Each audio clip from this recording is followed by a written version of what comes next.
Hello, my name is Hugh Ramus. This is Cooking Up Crime. But basically, I talk about true crime while I eat various foods. Except, I only have coffee today. And if we're being honest, it's only because I ate so much chips and salsa earlier that I'm surprised I can breathe. So, we have coffee. It's iced coffee with almond milk minus ice, room temp coffee with almond milk, and a French press. I usually have it in a giant mason jar because I'm one of those people. But I left it at my mom's house when we were celebrating Mother's Day. So I have this French press. To be honest, I drink about 3 or 4 of these a day. How I'm alive, I have no idea.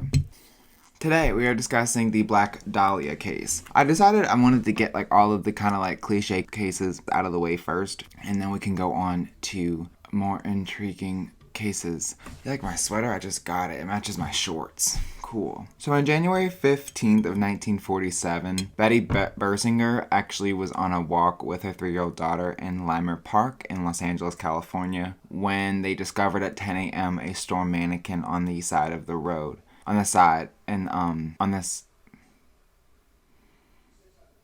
lying on the ground. On further inspection, she realized that it was, in fact, a person, and that person was pale white and had been bisected at the waist, so she was cut in half. Spoiler alert. After discovering it was a human body, she rushed to a nearby house where she called the police, and the police identified the body as Elizabeth Short. So let's dive into who Elizabeth Short is as a person. You ready? Born in Hyde Park, Boston, Massachusetts, on July 29th of 1929, Elizabeth Short was born to parents Cleo and Phoebe Short, and she was the third of 5 siblings. She was one of 5 girls, and the family eventually moved to Maine in 1927 and then moved to Medford, Massachusetts about in the same year. So moving around a lot, being suspicious beans. It was in Medford, Massachusetts that they stayed for the bulk of Elizabeth's life. Her father built miniature golf courses.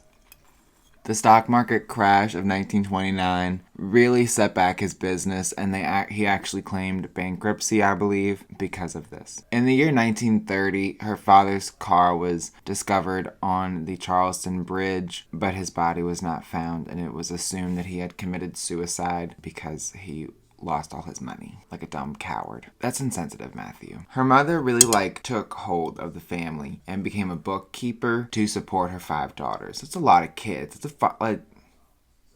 That's 5 kids. That's a lot.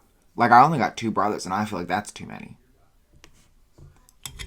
Let me not say that. Elizabeth had a lot of trouble with bronchitis and severe asthma, so at 15 she actually got lung surgery, and the doctor had recommended that Elizabeth be kept out of colder climates, so in the winter, Elizabeth's mom, Phoebe, sent her to Florida to live with family friends in the winter months. It was actually when, around the time she got her surgery in her sophomore year of high school that she actually dropped out. And then, remember Cleo, Elizabeth's dad? This buffoon, in 1942, sent his wife, Phoebe, a letter apologizing for starting a new life in California. Buffoon. So in December of 1942, Elizabeth actually moved to California to be with her dad, but the two were always fighting. They didn't get along very well, and she moved out in January of the following year. So in Lompoc, I think that's how you pronounce it. Lompoc. I don't know. She got a job at Base Exchange at a military camp, and that's basically a retail store for the military personnel to kind of resume regular life in some sense and have a bit of normalcy. I know now they kind of resemble department stores, like a Target or a Sears. It was throughout this time that she kind of couch surfed a bit. She kind of jumped from friend to friend and lived with them. She also lived with an Army Air Force sergeant who abused her. I don't know if it was physical or sexual. I'm assuming both. I'm assuming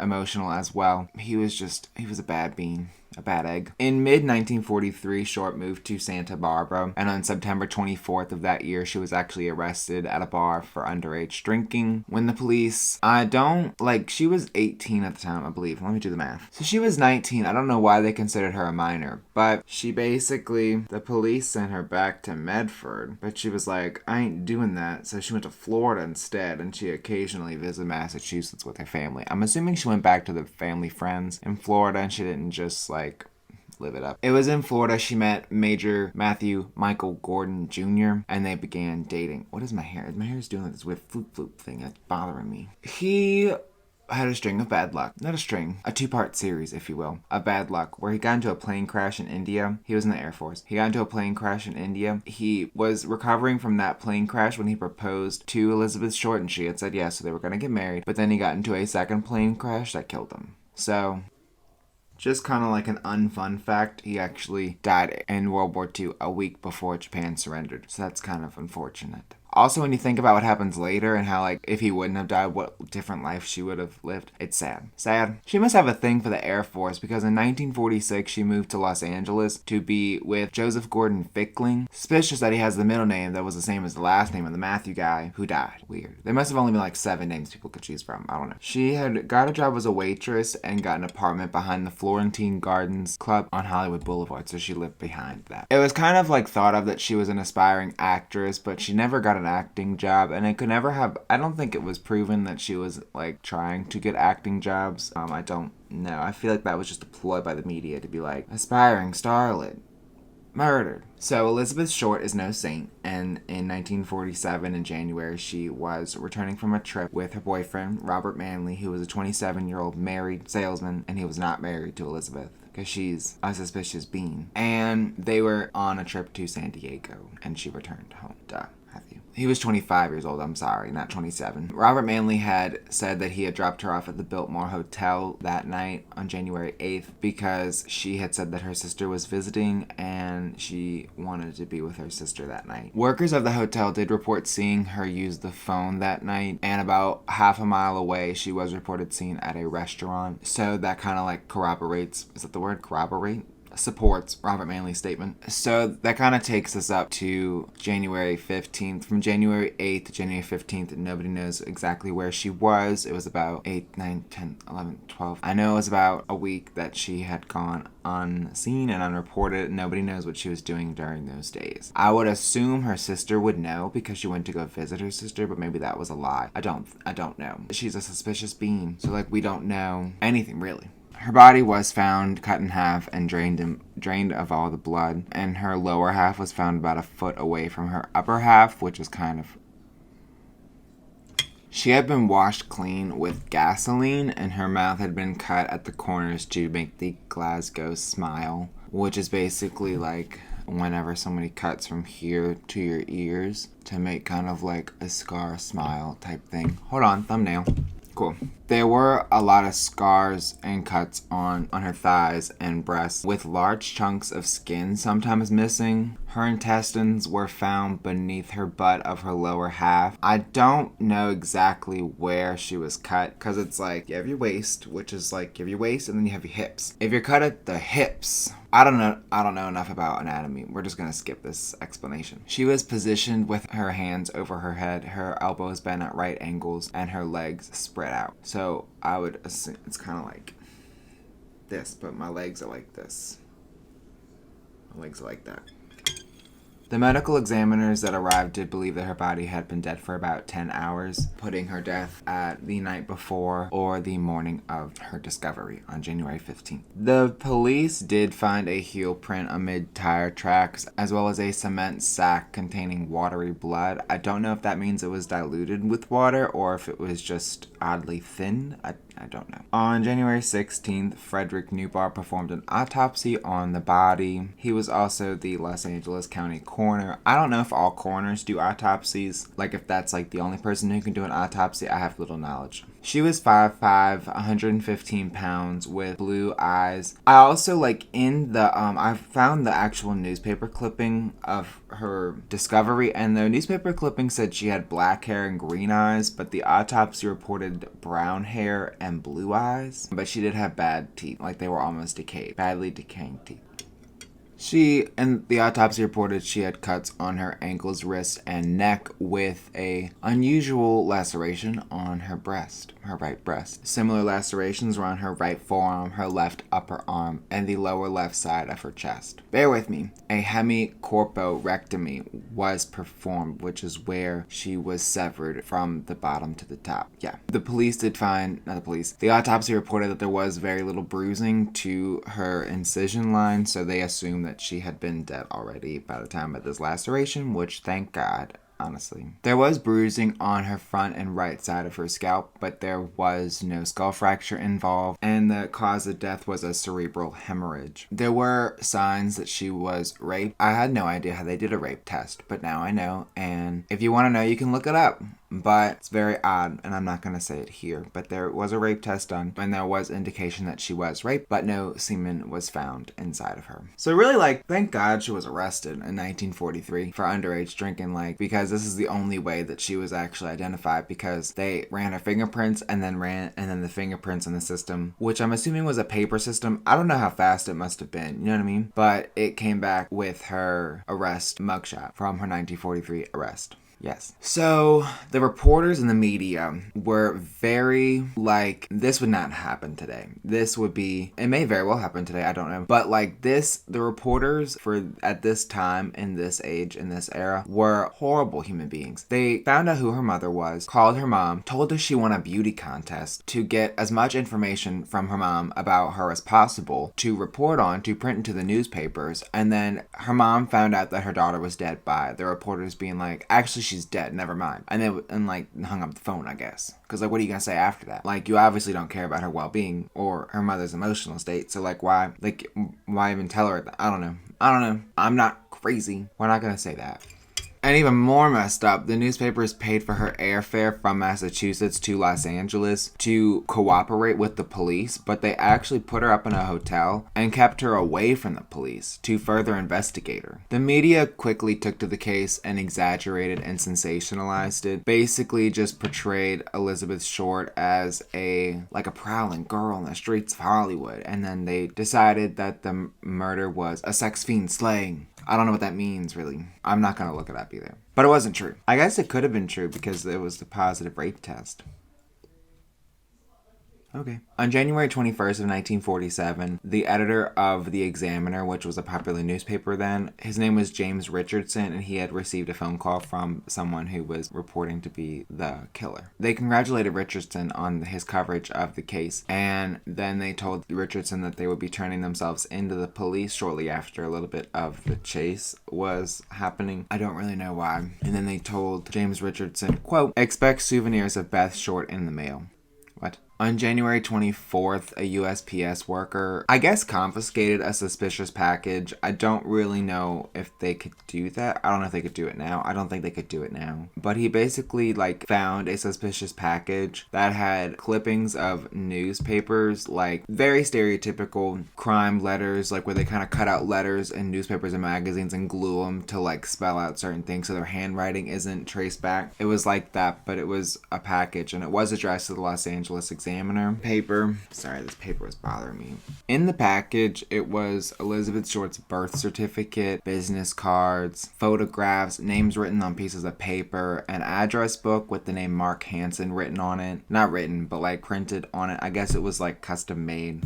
The police suspected this was in fact a real thing, and it was sent by the killer because it was cleaned off with Vaseline, the body was. Now, this is 1940 whatever, and the police is doing its best. They actually got fingerprints from the package and then sent it to the FBI, but they were ruined in transit and they weren't able to test the fingerprints because they're buffoons. Close to where Elizabeth Short's body was found, a handbag and a black suede shoe was found on a trash can, and they were cleaned by gasoline as well. And so they kind of connected the two together. I don't know how you would clean a black suede shoe with gasoline. Have I ever felt suede? Hold on. I'm assuming it's what is suede? I'm only picturing velvet, so I don't know if that's right, but I'm assuming it's a velvety material. Velvet, but shorter. Is that right? I don't know. Who knows? On January 26th, a handwritten letter was given to the Examiner, and it was basically the killer saying he was going to turn himself in on January 29th to the police at 10 a.m., claiming he has fun with the police, and it was signed the Black Dahlia Avenger. He actually told the police exactly when and where he was going to be to turn himself in, but he did not arrive. He delivered another letter that said he wasn't going to get a fair deal with the police, so he decided to not turn himself in.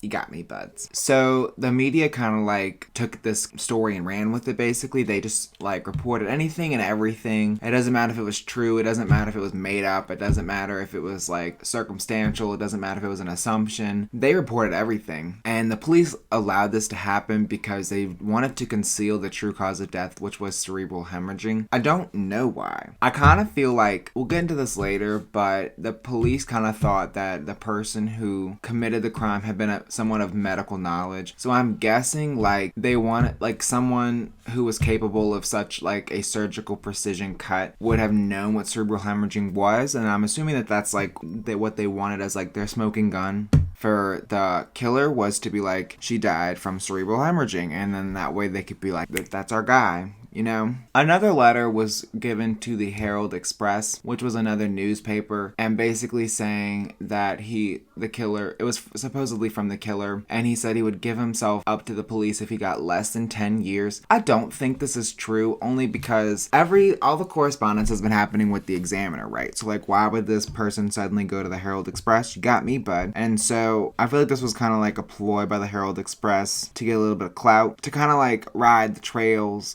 of the Examiner and kind of get some more attention about this case, because it was wickedly popular. It was front page news for 35 days after her murder. And so it's like, you think about that right now. Like right now, everyone has the attention span of a gerbil.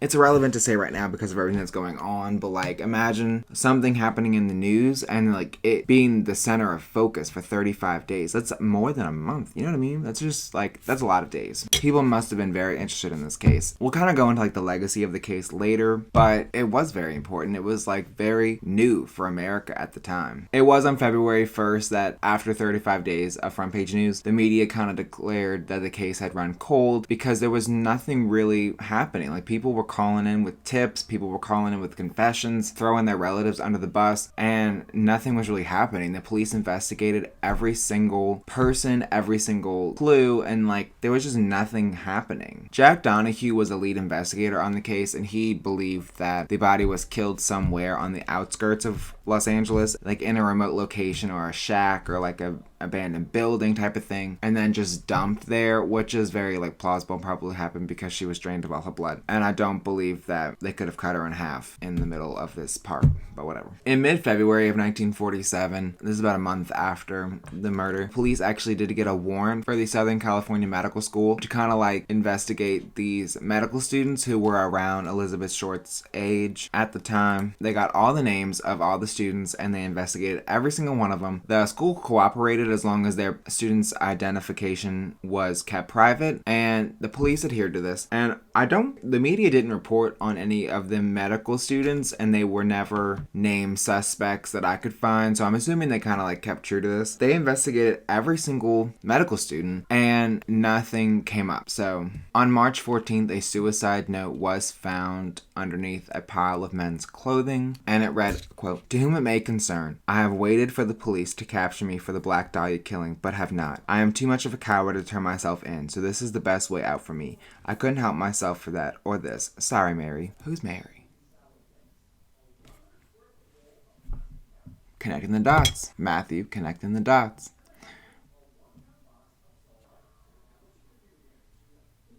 Follow me now. Her dad, I called him a coward. They fight a lot. She moves out. He's mad. We don't know who he is. He faked his own death to start a new life. He's like, apparently he'll do anything. He left his entire family high and dry. What makes you say that he can't kill somebody? Just saying. Put it out there. Killing is a big leap from leaving your family. But like, you know what I mean.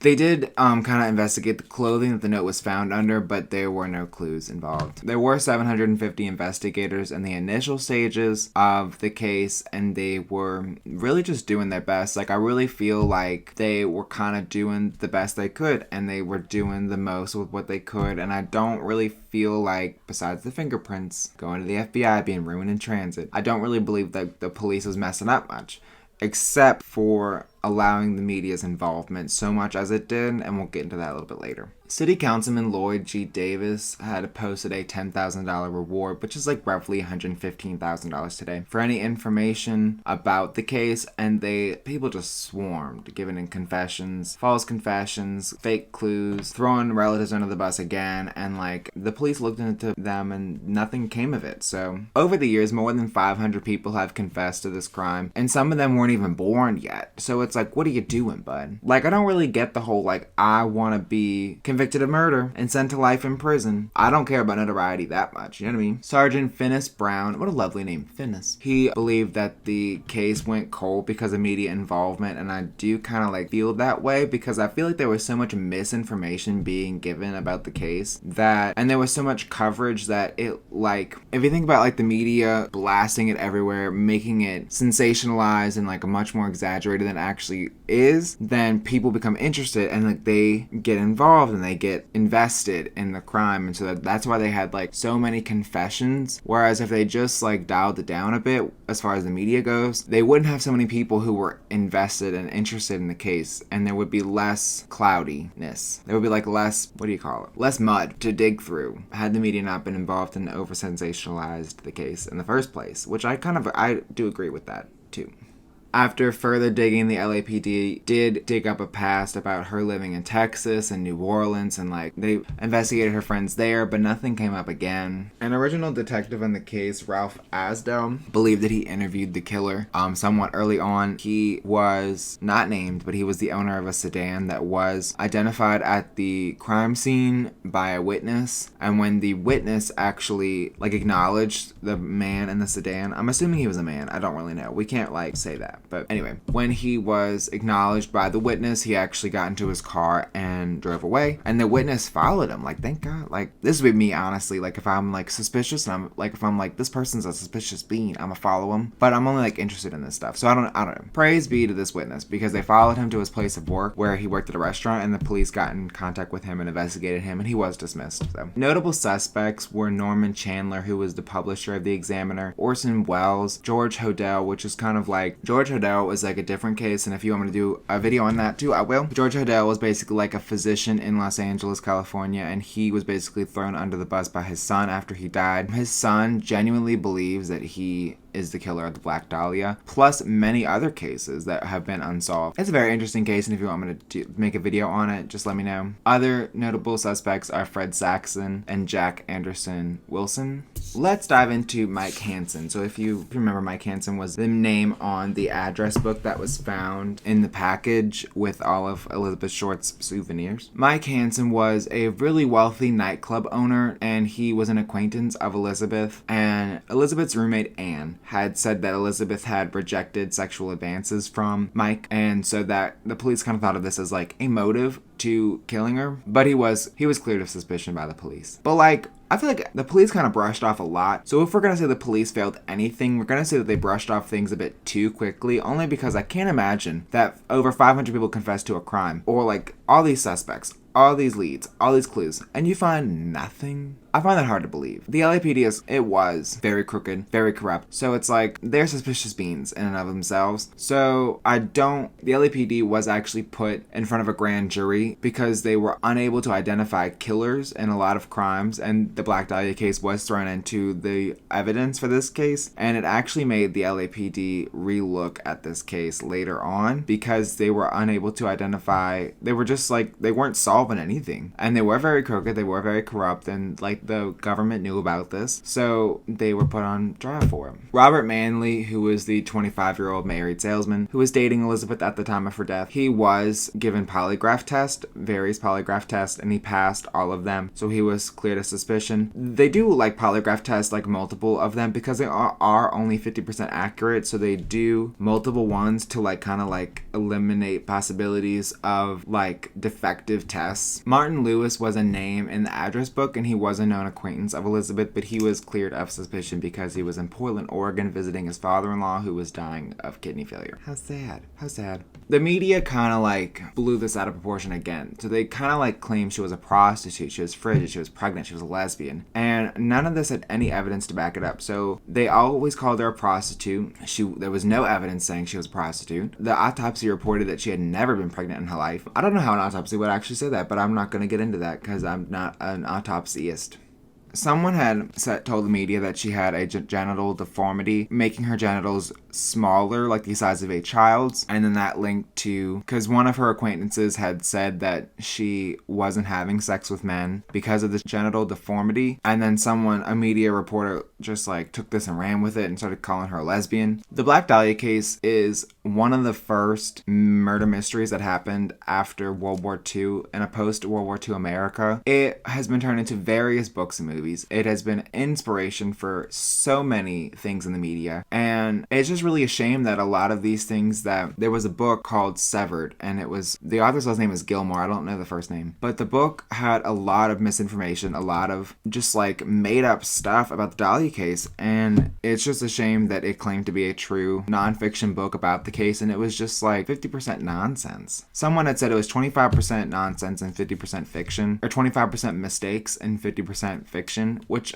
like is really, it's just sad because it's like that's a somewhat popular book about her life and her crime and her aftermath, and it's just like it's not even true. So that's frustrating, to say the least. Her body was buried at Mountain View Cemetery in Oakland, and her mom, Phoebe, did move closer to the grave to be closer to her daughter's grave, but then returned to Massachusetts eventually to be with her other daughters, and that's where she died. This is kind of wild, but this case is the reason why California became the first state to make registration of sex offenders required, which is like a crazy sentence to say. Like, why would you not require that? But, like, why would you just, like, oh, it's voluntary. You just rape somebody.